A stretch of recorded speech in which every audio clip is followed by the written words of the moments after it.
નમસ્કાર, ન્યૂઝ 18 ગુજરાતીમાં આપનું સ્વાગત છે। આપની સાથે હું છું મિત્તલ। નજર કરીએ સમાચાર સુપરફાસ્ટ પર। તો અમદાવાદમાં ભગવાન જગન્નાથની રથયાત્રાનો અનેરો ઉત્સાહ। ભગવાનના સોનાવેશના દર્શન। આજે ત્રણેય રથની થશે પ્રતિષ્ઠા। રાત્રે થશે મહાઆરતી। અષાઢી બીજના દિવસે નાથ જગન્નાથને દર્શન અપાશે તો આ તરફ મંદિરમાં તૈયારીઓ પૂર્ણ। રથયાત્રામાં ગજરાજ પણ શોભા વધારશે અને હાલ મંદિર પરિસરમાં ગજરાજને અલગ અલગ પહેરવેશ ધારણ કરાવાયા।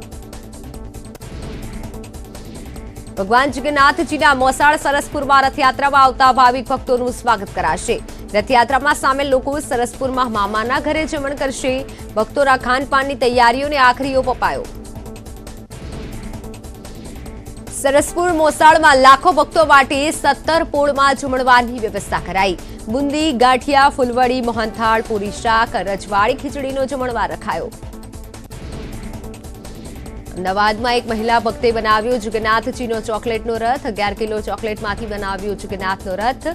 વ્હાઇટ અને ડાર્ક ચોકલેટમાંથી 1.25 ફૂટ લાંબો 1 ફૂટ પહોળો ચોકલેટનો રથ બનાવ્યો।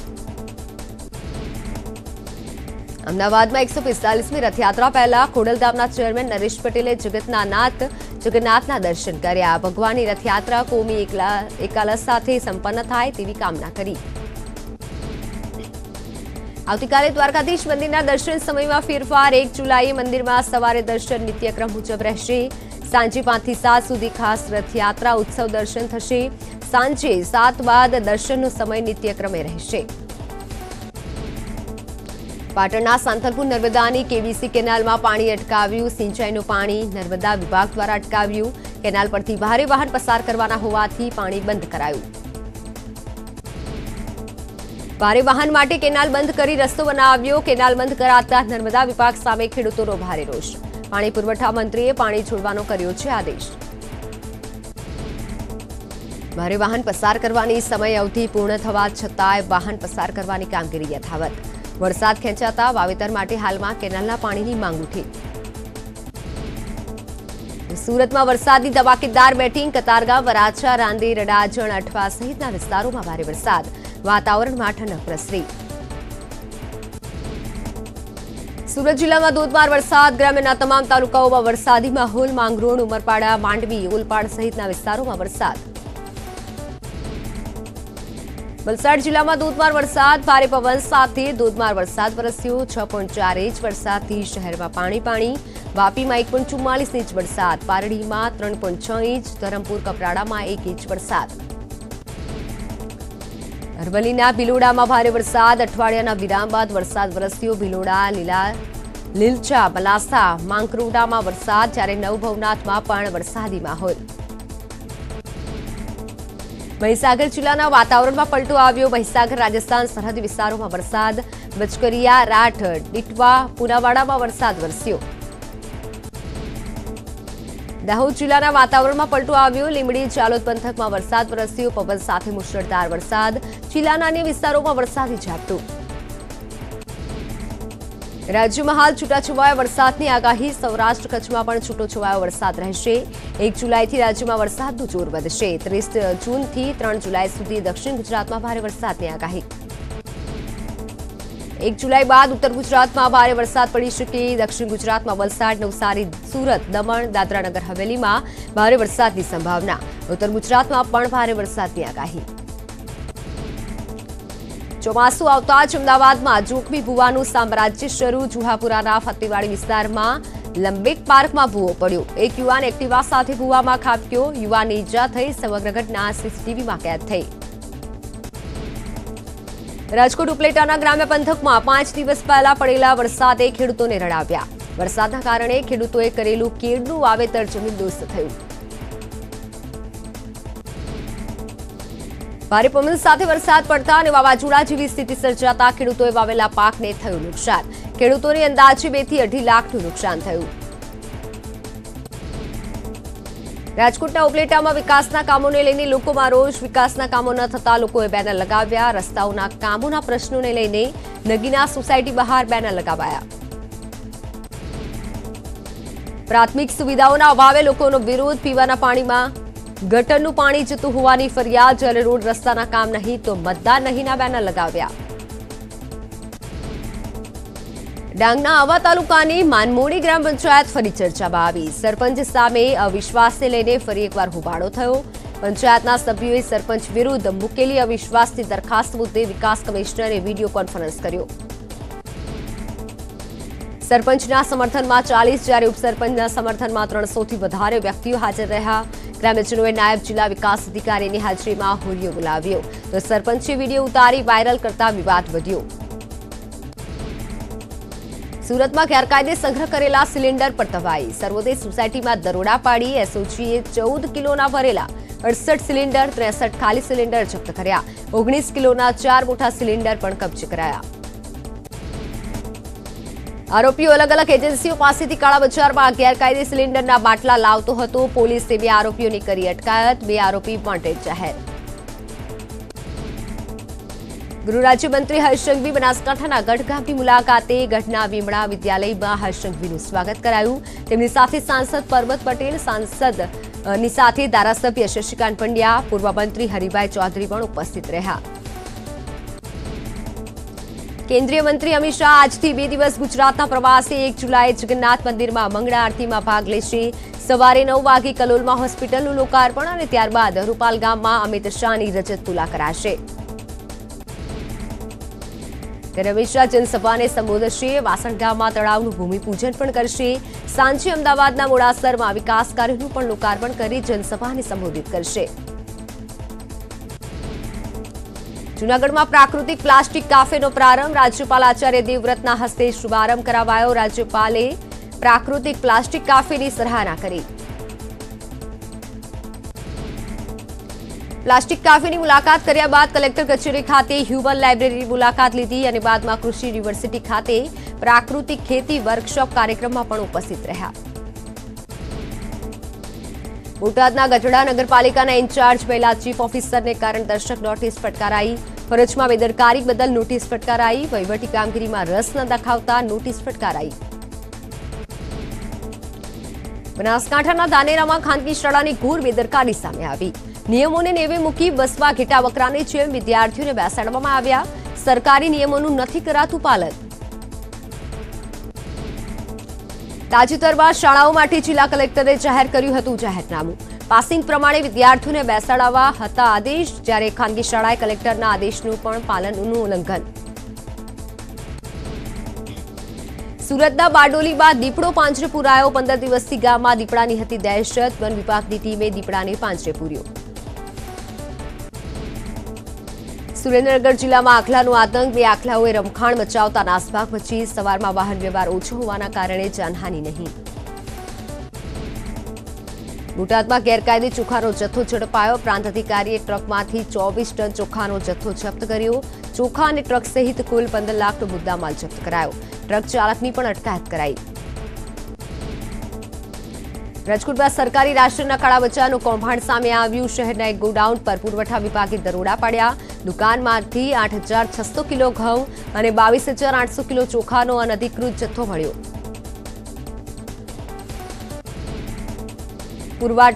પુરવઠા વિભાગે તપાસ કરતા દુકાનદાર પાસેથી રાશનના કોઈ આધાર પુરાવા ન મળ્યા. દુકાનદાર ફેરિયાઓ પાસેથી રાશન ખરીદી મિલ માલિકોને વેચતો હતો. સમગ્ર કૌભાંડ મામલે પુરવઠા વિભાગે તપાસ શરૂ કરી. સુરતના બારડોલીમાં માથાભારે યુવકનો ત્રાસ. નજીવી બાબતથી અન્ય યુવક પર ચપ્પુથી કર્યો હુમલો. ચપ્પુના ઘા મારતા યુવક ઇજાગ્રસ્ત. સારવાર માટે યુવકને હોસ્પિટલ ખસેડાયો. સુરતના બારડોલીમાં આધેડ વેપારીએ મૃતક મિત્રની વિધવા સાથે છેડતી કરી. વિધવાની એકલતાનો લાભ લઈ છેડછાડ કરી. પોલીસે કાર્યવાહી કરતા આધેડની ધરપકડ કરી. વિસ્ફોટક અવાજ કરતી બુલેટ પર મોરબી પોલીસની તવાઈ. વિસ્ફોટક અવાજ કરતા સાયલેન્સર ધરાવતા બુલેટ ચાલકો પર પોલીસે ડ્રાઈવ કરી. પોલીસે 25 જેટલા બુલેટ જપ્ત કર્યા. દાહોદમાં એસટી બસને નડ્યો અકસ્માત. ઝાલોદના થાણા ડુંગરી ગામે અકસ્માત થયો, જ્યારે સ્ટીયરિંગ પર કાબુ ગુમાવતા બસ ખાડામાં પડી. બસમાં સવાર 25 થી 30 જેટલા પેસેન્જરો ઇજાગ્રસ્ત થયા. બનાસકાંઠાના થરાદમાં રબરના ગોડાઉનમાં આગ લાગી. ફાયર વિભાગે આગ પર કાબુ મેળવ્યો. આગ લાગતા માલ સામાન બળીને ખાખ થયો. ઘટનામાં કોઈ જાનહાનિ નહીં. દિલ્હીના વિજ્ઞાન ભવનમાં યોજાયો ઉદ્યમી ભારત કાર્યક્રમ, જ્યાં પીએમ મોદી રહ્યા ઉપસ્થિત. નાના ઉદ્યોગકારોને પ્રોત્સાહન આપવા કરી શકે છે જાહેરાત.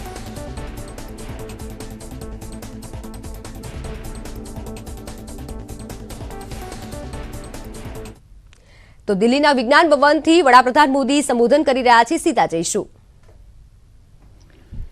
देश भर के एमएसएमई सेक्टर से जुड़े सभी मेरे उद्यमी भाई बहन, अन्य सभी महानुभाव, देवी और सज्जनों, हमारे यहां बचपन से एक श्लोक सिखाया जाता है और ये श्लोक हम सबने सुना है, उद्यमेन ही सिद्ध्यन्ति कार्याणि ना मनोरथ है। यानी उद्यम करने से ही सिद्धि मिलती है, सिर्फ सोचते रहने से कुछ नहीं होता।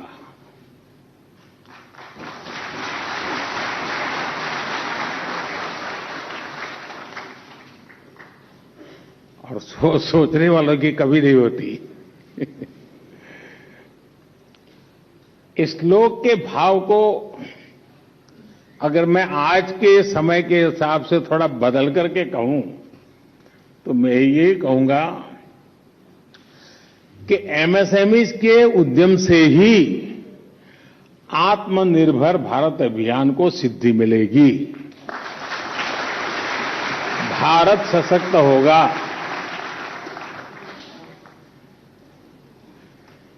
कहने के तो आप लोग सूक्ष्म, लघु और मध्यम उद्यमी है, लेकिन 21वीं सदी का भारत जिस ऊंचाई को प्राप्त करेगा उसमें आप सभी की भूमिका बहुत अहम है।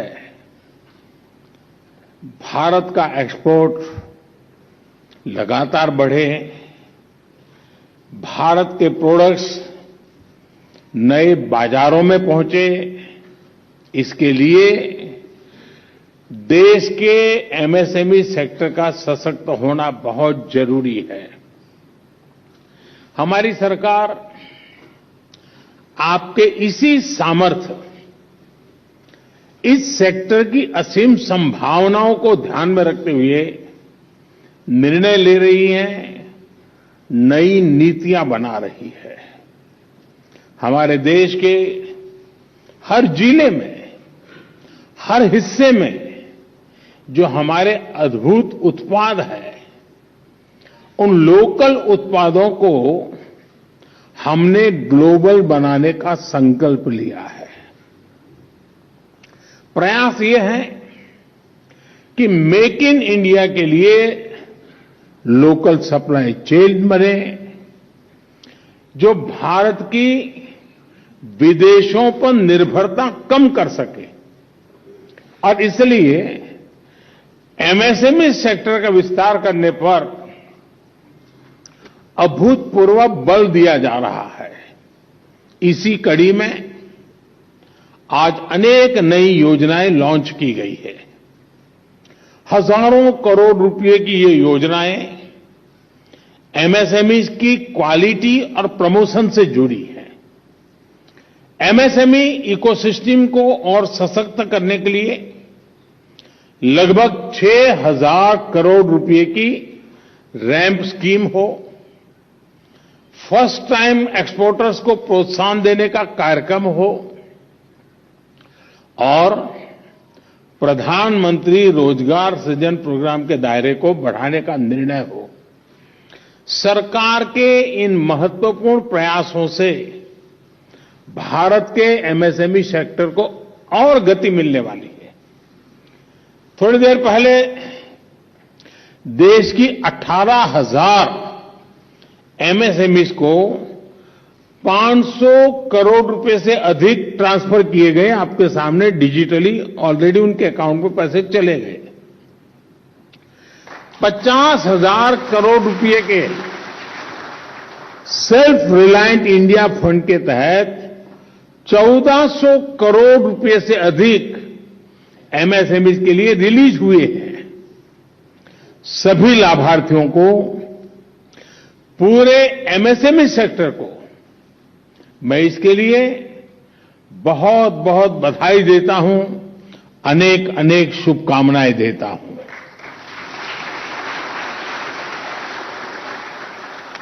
अजय यहां मंच पर आने से पहले मुझे अनेक साथियों से बातचीत करने का अवसर मिला और उन लोगों से मैं बात कर रहा था जिनको सरकार की किसी न किसी योजना का उन्हें लाभ मिला था और उन्होंने उसमें अपनी टैलेंट, अपना परिश्रम, अपनी स्किल, इन सबको लगा करके एक नई दुनिया खड़ी कर दी है।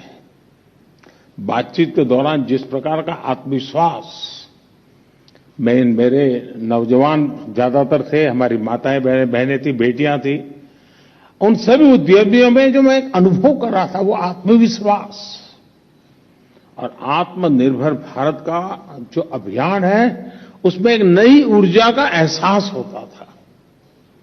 शायद मुझे ज्यादा समय होता तो मैं और घंटों तक उनसे बातें करता रहता कि हर एक के पास कुछ न कुछ कहने को है, हर एक के पास अपना अनुभव है, हर एक का अपना एक साहस है, हर एक ने अपनी आंखों के सामने अपनी प्रतिष्ठा को बनते देखा है। यह अपने आप में बड़ा सुखद अनुभव था। आज बहुत से साथियों को पुरस्कार भी मिला है। जिन साथियों ने पुरस्कार प्राप्त किया है उनको मैं बधाई तो देता हूं, लेकिन जब पुरस्कार मिलता है तो अपेक्षाएं जरा ज्यादा बढ़ जाती हैं। हम चाहेंगे कि आपने जो किया है अब एक बहुत बड़ी छलांग लगाएं। आपने जो किया है उससे आप अनेकों को प्रेरित करें और एक ऐसा माहौल हम बना दें कि अब आगे ही आगे जाना है। साथियों, आप भी जानते हैं कि जब हम एमएसएमई कहते हैं तो तकनीकी भाषा में इसका विस्तार होता है माइक्रो, स्मॉल और मीडियम एंटरप्राइजेज। लेकिन ये सूक्ष्म, लघु और मध्यम उद्यम भारत की विकास यात्रा का बहुत बड़ा आधार है। भारत की अर्थव्यवस्था में लगभग 1/3 हिस्सेदारी एमएसएमई सेक्टर की है। आसान शब्दों में कहूं तो भारत आज अगर 100 रुपये कमाता है तो उसमें 30 रुपये मेरे एमएसएमई सेक्टर की वजह से आते हैं।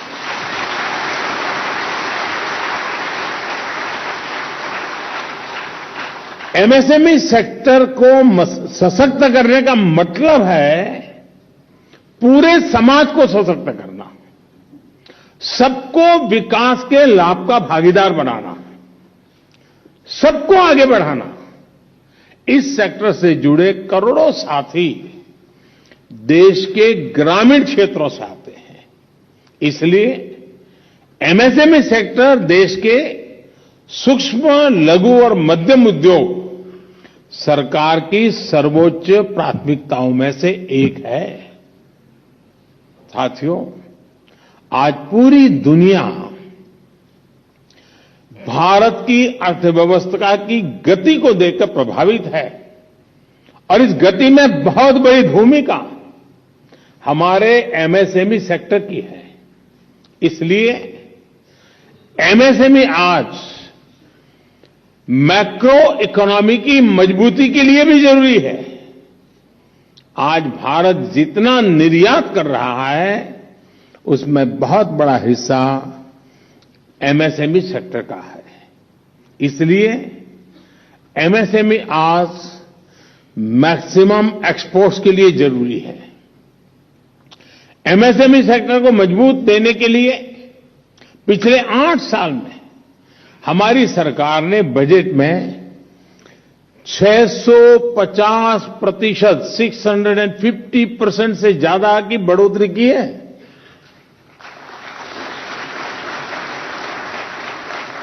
और इसलिए हमारे लिए एमएसएमई का मतलब है maximum support to micro, small and medium enterprise.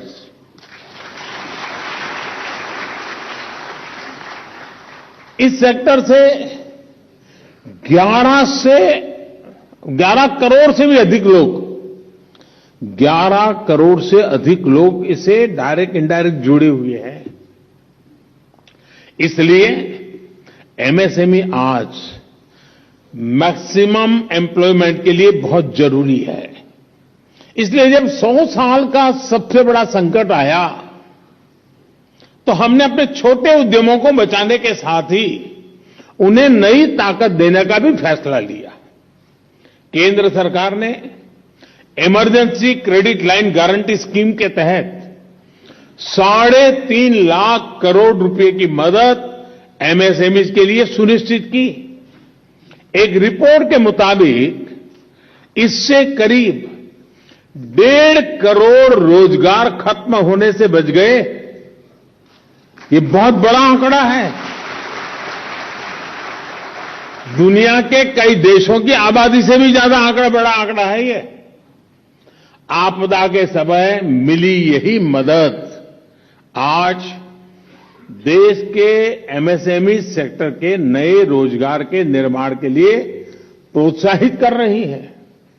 हमने इस साल के बजट में emergency credit line guarantee scheme को अगले साल मार्च तक बढ़ाने की भी घोषणा की है। इसके अंतर्गत जो भी इसके अंतर्गत आते हैं उनको भी 50,000 करोड़ रुपए से बढ़ाकर अब 5 लाख करोड़ रुपए कर दिया गया है, 10 गुना ज्यादा। साथियों, आजादी के इस अमृत काल में हमारे एमएसएमई भारत की आत्मनिर्भरता के विराट लक्ष्य की प्राप्ति का भी बहुत बड़ा माध्यम है। एक समय था जब पहले की सरकारों ने इस सेक्टर की शक्ति पर भरोसा नहीं किया, इस सेक्टर को एक तरह से बांध दिया था, उनके नसीब पर छोड़ दिया था। वे अपने बलबूते पर कुछ कर पाए तो कर ले, उनको कोई अवसर मिल जाए तो कुछ आगे बढ़ ले। हमारे यहां छोटे उद्योगों को छोटा बनाकर रखा जाता था, भले उनमें कितनी संभावना क्यों न हो। छोटे उद्योगों के लिए इतनी छोटी परिभाषा तय की गई थी कि आप सब पर हमेशा से दबाव रहता था कि इससे ज्यादा व्यापार किया तो जो फायदे मिलते हैं वो मिलना बंद हो जाएंगे। इसलिए स्कोप था तो भी बढ़ना नहीं चाहता था। अगर बढ़ता था तो कागज पे तो आने ही नहीं देता था, छुप छुप कर थोड़ा बहुत कर लेता होगा। आपकी बात मैं नहीं बताता हूं, वो तो औरों की बात बता रहा। आप लोग कभी बुरा नहीं कर सकते आप लोग तो अच्छे लोग हैं। और इसका एक बड़ा दुष्प्रभाव रोजगार पर भी पड़ता था। जो कंपनी ज्यादा लोगों को रोजगार दे सकती थी वो भी ज्यादा रोजगार नहीं देती थी, ताकि वो सूक्ष्म और लघु उद्योग की सीमा से बाहर चली जाती थी। तो उसको टेंशन रहता था कि भाई इससे नंबर बढ़ना नहीं चाहिए। इस सोच और इन नीतियों की वजह से कितने ही उद्योगों का विकास और प्रगति रुक गई थी। हमने इस रुकावट को दूर करने के लिए एमएसएमई की परिभाषा को बदल डाला और साथ ही सूक्ष्म, लघु और मध्यम उद्योगों की जरूरतों को भी ध्यान रखा। हमने ये सुनिश्चित किया कि उद्यम आगे भी बढ़े और उन्हें जरूरी लाभ और सहायता भी मिलती रहे। अगर कोई उद्योग आगे बढ़ना चाहता है, विस्तार करना चाहता है, तो सरकार न केवल उसे सहयोग दे रही है बल्कि नीतियों में जरूरी बदलाव भी कर रही है। आज होलसेल व्यापारी हो, रिटेल व्यापारी हो, रिटेल वेंडर्स हो, ये सभी एमएसएमई की नई परिभाषा के अंतर्गत प्रायोरिटी सेक्टर लैंडिंग के तहत लोन का लाभ ले रहे हैं।